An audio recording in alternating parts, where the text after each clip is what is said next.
Hola a todos y bienvenidos de vuelta a Guerrero Espectral, y hoy les traigo historias de brujería que nos llegan desde Colombia. Y la primera la hemos titulado Al chico lo fumaron. Hola guerrero, me llamo Ricardo y soy de Colombia. Y quiero compartirles algo que me pasó hace muchísimos años. Yo estaba en la universidad estudiando ingeniería y estaba teniendo problemas con algunas materias, así que hablé con uno de los profesores y me refirieron a unos tutores que se reunían en la biblioteca. Los chicos ayudaban de forma gratuita, así que me puse en contacto con el grupo y en efecto me ayudaron bastante. Allí conocí a Daniela. Ella era una de las tutoras y Andrea, que era su mejor amiga y que también estaba recibiendo ayuda como yo. Poco después comencé una relación con Daniela. Los tres nos hicimos inseparables. Andrea era casi parte de la relación, pues siempre estaba con nosotros. Ella se había separado del novio hacía muy poco y la estaba pasando muy mal, pues el chico estaba amenazándola que si se enteraba que estaba saliendo con alguien más, le iba a hacer daño. Andrea vivía en una constante opresión. Incluso a mí el tipo se atrevió a llamarme y me agradeció de forma irónica por cuidar a su mujer.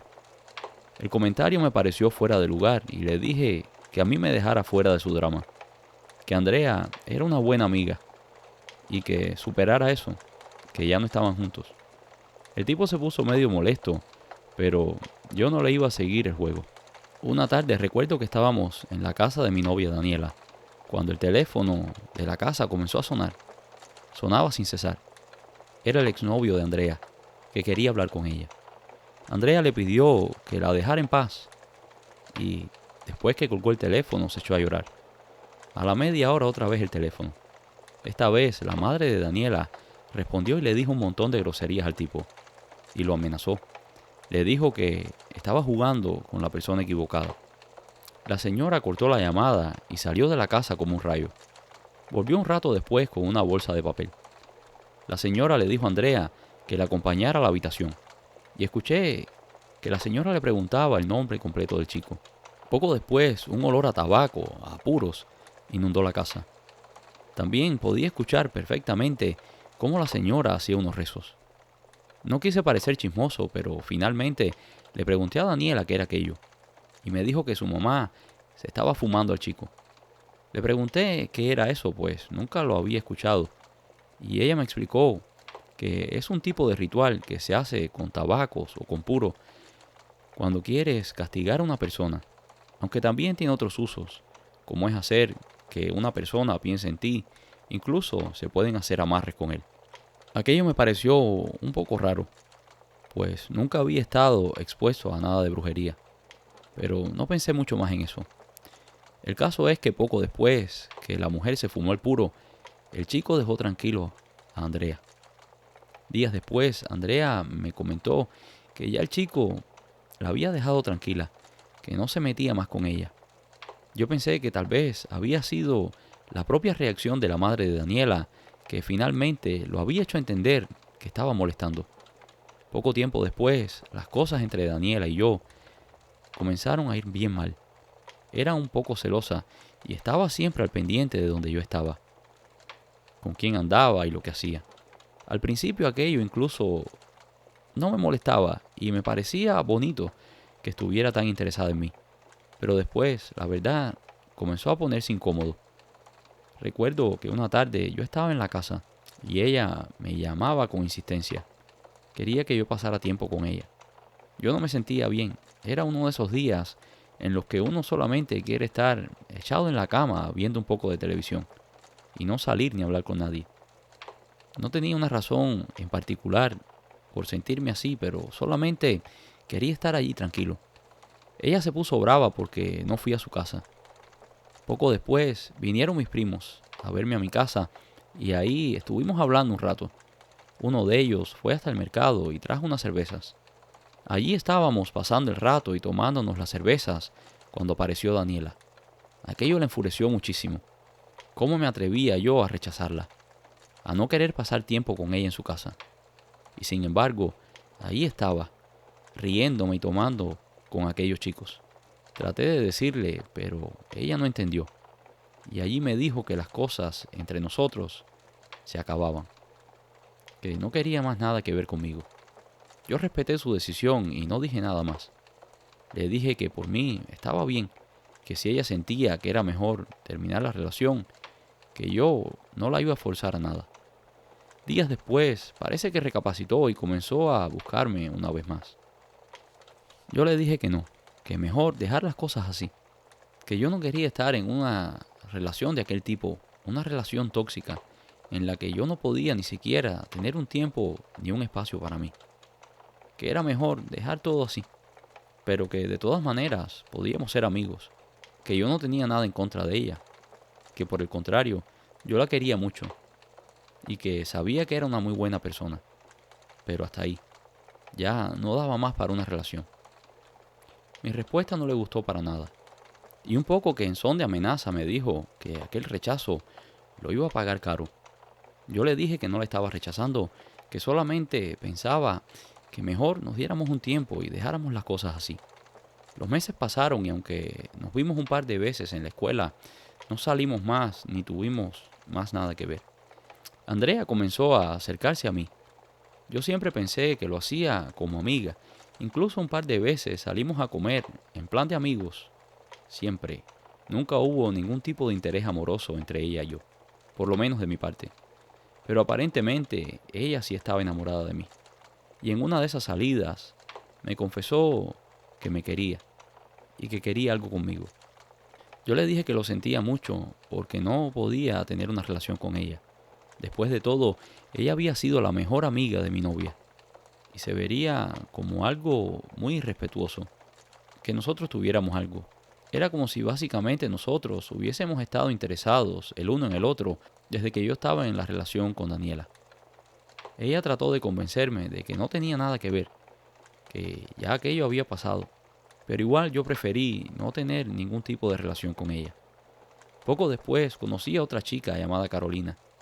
La chica de verdad me interesaba mucho y parecía ser buena muchacha. Todo iba perfectamente bien, hasta que un día Daniela y Andrea me vieron en el mall con Carolina. Aunque yo traté de saludarlas, las dos me ignoraron. Mi nueva pareja me preguntó si había tenido algún problema con aquellas chicas, y yo le confesé que había sido el novio de una de ellas, que todo había terminado bien ya hacía mucho tiempo y que por mi parte no les guardaba ningún rencor, pero aparentemente ella no creía lo mismo. A mi novia aquello no le molestó y le pareció incluso un poco inmaduro de parte de las chicas no haberme saludado. Regresamos a mi casa y se quedó conmigo aquella noche, pero a la mañana siguiente era como si hubiesen cambiado a la persona. Era como si aquella Carolina fuera totalmente diferente a la Carolina con la que yo había comenzado una relación. Fue solo abrir los ojos cuando la vi parada al lado de mi cama. La chica comenzó a insultarme y a maldecirme, a decirme que yo tenía una relación con una de aquellas chicas y que yo era un descarado, que no quería volverme a ver en su vida. No sé qué provocó aquella reacción en la chica, pero el caso fue que la relación terminó. Yo comencé a sentirme mal y a tener dificultades para dormir en las noches. Las cosas no iban bien en la escuela. Por mucho que estudiaba, mis calificaciones eran bastante malas. Hacía poco que había comenzado a trabajar en el negocio familiar, pero el negocio también comenzó a ir muy mal. Prácticamente tuvieron que cerrarlo. En las noches comencé a sentir un olor a tabaco todo el tiempo. Me sentía mareado, como si hubiese estado tomando alcohol. Recuerdo que fui al médico, pues pensaba que tal vez tenía algún problema neurológico, pues no era normal que tuviese tanta falta de balance. Todos los exámenes dieron bien. Incluso me chequearon la hemoglobina para ver si tenía algún tipo de anemia. Pero igual, todo estaba perfecto. Los médicos pensaban que tal vez era causa del mismo estrés de la escuela y del trabajo. Así que incluso tomé unas vacaciones. Pero las cosas solamente empeoraron. Finalmente recordé que la madre de Daniela se dedicaba a hacer cosas de brujería. Así que sin perder más tiempo, fui a verme con una curandera. Fue solo la mujer verme y que yo le dijera los síntomas para que ella me confirmara que aquello había sido producto de que alguien me había fumado. La señora comenzó a describirme con lujo de detalles a Andrea. Aquello me sorprendió, pues nunca sospeché de ella. Siempre pensé que o era Daniela o era su madre. Decía la curandera que esta persona me estaba fumando hasta 3 y 4 tabacos al día. Que ese tipo de trabajo se hace con el astral de la persona. Que es un ritual con el cuerpo espiritual. Que se usa ese humo de tabaco como vehículo para abrir portales, para que la otra persona, la que está fumando, pueda enviar espíritus a atormentar a su víctima. Estas entidades se pegan al cuerpo espiritual y no dejan a la persona tranquila. Y por eso muchas veces la persona puede sentir el olor del tabaco, pues al estar abierto el portal pasa ese aroma. Y por eso ese es uno de los síntomas que siente la persona que está siendo fumada. La señora comenzó a hacerme unos trabajos de limpia. Inmediatamente comencé a sentirme mucho mejor. Incluso días después me llamó Carolina para pedirme disculpas, que no sabía lo que le había pasado, que había sido algo muy raro, que esa forma de actuar no era de ella, que ella no era así, que no sabía de dónde había salido todo aquello. Yo le dije que no se preocupara, que eso le pasaba a cualquiera. Después de aquel día tuvimos una bonita relación. Durante muchísimos años estuvimos juntos hasta que después las cosas se acabaron. Sé que muchas personas tal vez no van a creer en esto, pero yo les puedo dar fe y testimonio de que fumar a una persona verdaderamente puede destruir su vida. El llanto del bebé. Hace unos años conseguí un trabajo en la capital. Soy de una provincia que está a unas 3 o 4 horas por carretera. Así que era imposible que pudiera manejar todos los días desde mi casa hasta el empleo. Mi esposa tenía su trabajo fijo donde vivíamos y nuestros hijos también estaban en la escuela. Aquel empleo solamente me requeriría viajar a la capital por un tiempo, unos 6 o 7 meses. Por este motivo decidí no mudar a mi familia a la capital, solamente me mudaría yo. Así que decidí rentar un apartamento. Allí pasaría parte de la semana y los viernes en la tarde regresaría en mi casa y pasaría allí el fin de semana. Después regresaría el domingo en la noche o el lunes bien temprano en la mañana. Hablé con unos familiares que vivían en la capital y les pedí que me ayudaran a encontrar un apartamento. Quería un lugar que estuviera cerca del trabajo. Uno de mis primos habló con uno de sus amigos, que es un agente de bienes y raíces, y le dijo que casualmente le habían dado un apartamento para rentar que estaba en muy buen área y muy cerca de mi empleo. El apartamento estaba en un precio muy por debajo del mercado, así que sin pensarlo 2 veces, acepté el trato que me habían propuesto. Cuando fui a ver el apartamento, me gustó mucho. Estaba convenientemente localizado cerca del trabajo y los dueños anteriores incluso habían dejado los muebles. Solamente tuve que mudarme con la ropa. El edificio era bien tranquilo, nadie molestaba y estaba retirado de las principales avenidas, así que no se escuchaba el constante tráfico de la ciudad. Como al mes de estar viviendo allí, se mudó para el apartamento de al lado una pareja joven, con un niño. Todo parecía estar tranquilo, nada parecía haber cambiado, hasta que una noche, entre las 12 y la 1 de la mañana, comencé a escuchar los llantos de un bebé. Yo sé perfectamente cómo suenan, pues yo tenía 3 hijos en aquel momento. Así que esos llantos de la primera etapa de la vida de un infante son muy característicos, sobre todo cuando se despiertan a media madrugada por hambre o con cólicos. Aunque me sentí un poco mal por los padres, igual me concentré en dormir y en descansar, pues tenía que levantarme temprano la mañana siguiente. Las próximas 3 o 4 noches fueron tranquilas otra vez, pero después, otra vez regresó el llanto. El llanto, sin embargo, no correspondía con la edad del niño que había visto que se había mudado con la pareja. El niño de la pareja tendría unos 5 o 6 años, pero el llanto que se escuchaba era el de un bebé. Así que incluso pensé que la pareja tenía otro hijo y que yo no lo había visto. Un par de días después me encontré con el vecino en el pasillo. Lo saludé y me presenté. El chico era muy agradable y muy buena persona, y le comenté que sentía mucho que el niño llorara todas las noches, que no se preocupara, que eso era pasajero. Cuando creciera un poco más, ya las cosas irían mejor. Aunque bueno, él sabía, pues ya tenía experiencia con su primer hijo. El chico me miró sorprendido y me dijo que él solo tenía un hijo, que tenía 5 años, pero que sabía a qué me refería, pues ellos también escuchaban el llanto. Pero a él le parecía más bien que venía de mi apartamento.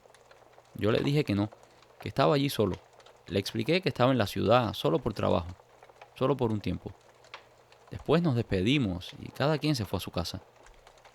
Así siguió por varios meses. Algunas noches se escuchaba al niño llorar y otras noches no. Pero una noche en particular los llantos no cesaban. Eran unos gritos altos que parecían que el niño estaba en mi habitación. Aquello verdaderamente comenzó a molestarme. Ya no podía más. Incluso a la mañana siguiente tenía que levantarme temprano para una importante reunión, a la cual llegué tarde. Cuando regresé, me encontré con el portero del edificio y le comenté lo que me había pasado. No tanto como una queja, sino simplemente como un comentario. El portero me miró como si supiera de lo que estaba hablando, pero como si no quisiera compartir información. Pero al final se sinceró conmigo y me dijo que ese apartamento no duraba mucho tiempo ocupado, pues desde hacía muchos años, cada vez que alguien lo rentaba, se quejaba de que escuchaba los llantos de un niño.